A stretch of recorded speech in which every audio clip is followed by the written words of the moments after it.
we talked about Jalen Hurts on Monday's show, and we talked about the fact that like a lot of these national media people, and we had both ESPN and FS1 represented on this show, including at least one show that got canceled in the time since.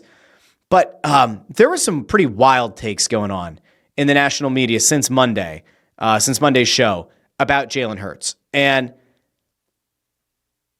I'm going to throw it first to a guy that you could pretty much always guarantee is going to have the Eagles back, is certainly going to have Jalen Hurts back. And that's none other than Kyle Brandt. What defines a great quarterback? What makes up your list?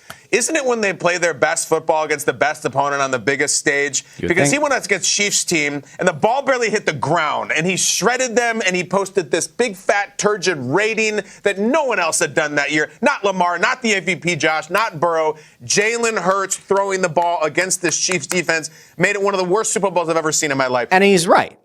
And again, this came back to some of the stuff that we talked about on Monday's show about what do you value the most? Isn't the thing that you're supposed to value the most the guy who ultimately like leads your team to a Super Bowl, preferably wins it, and a guy who like is a Super Bowl MVP? Like the Justin Herbert love is wild. I will stand resolute in the belief that Joe Burrow, despite being a very good quarterback, still remains an overrated quarterback because the playoffs have been an issue. Rough starts to regular seasons are not entirely on him, but they have been a consistent theme, especially over the last few years. And then you have guys that can't make the playoffs, can't get the job done, can't find a way to get past Patrick Mahomes in the playoffs in the AFC, and yet we're supposed to believe that they're top 2 guys, they're top 3 guys, they're top 4 guys. Like I'm just not totally sold on it.